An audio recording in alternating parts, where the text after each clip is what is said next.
Mari kita bersolawat terlebih dahulu.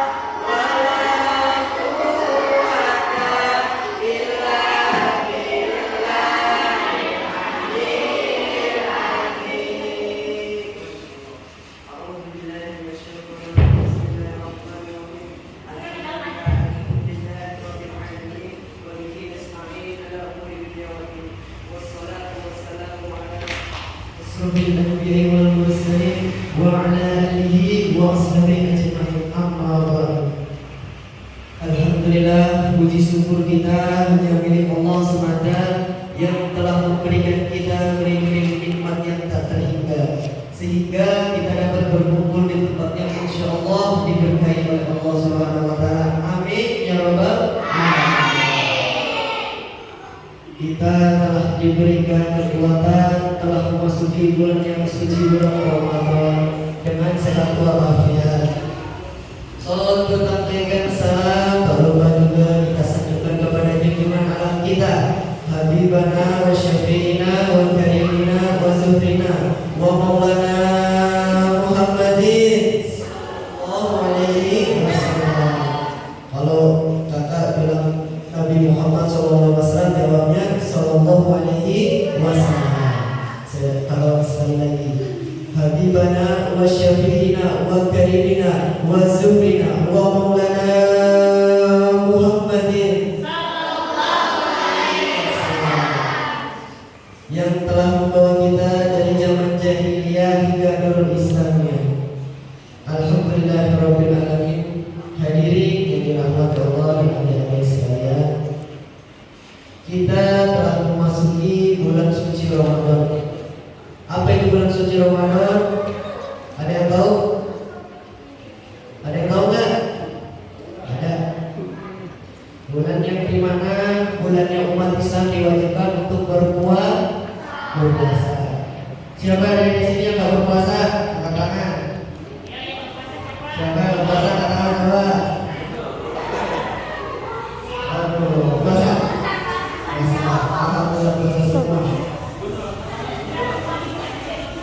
Ada yang puasa? Puasa nggak? Nggak puasa? Kecil. Nggak apa-apa, namanya belajar. Ayo angkat tangan yang puasa dari awal Ramadan sampai sekarang, angkat tangan. Ayo angkat tangan dulu. Alhamdulillah. Semoga puasanya diterima oleh Allah Subhanahu wa taala. Amin. Alhamdulillahirabbil alamin. Hadirin dirahmati Allah. Adik-adik sekalian, ada yang mau dengar cerita nggak dari kakak? Ada yang mau dengar cerita nggak? Oh, cerita Nabi. Tahu kan Nabi? Tahu kan? Tahu? Emang udah saya kasih tahu? Kan belum saya kasih tahu. Ada yang pernah dengar cerita Nabi Ayub? Ada yang tahu? Gak pernah Nabi Ayub? Tahu nggak? Nah, ceritanya pada zaman dahulu, pada zaman Nabi Muhammad SAW, sebelum Nabi Muhammad SAW, dulu ada namanya Nabi Ayub. Ini Nabi yang kaya raya, yang memiliki harta banyak, punya kaki banyak, punya unta banyak, punya istri banyak. Kemudian Nabi Ayub SAW diuji oleh Allah Subhanahu wa taala. Yang pertama, anaknya meninggal. Yang kedua, otot-ototnya pada mati. Terus harta-hartanya juga banyak dirampas oleh orang. Tapi Nabi Ayub masih tetap bersabar. Itu mentalitas setan tuh, ya Allah, saya boleh nggak mencoba Nabi Ayub agar dia bersabar. Nabi Ayub digituin masih tetap sabar Nabi Ayub. Kemudian Nabi Ayub pun diberi cobaan oleh Allah Subhanahu wa taala berupa sakit yang parah.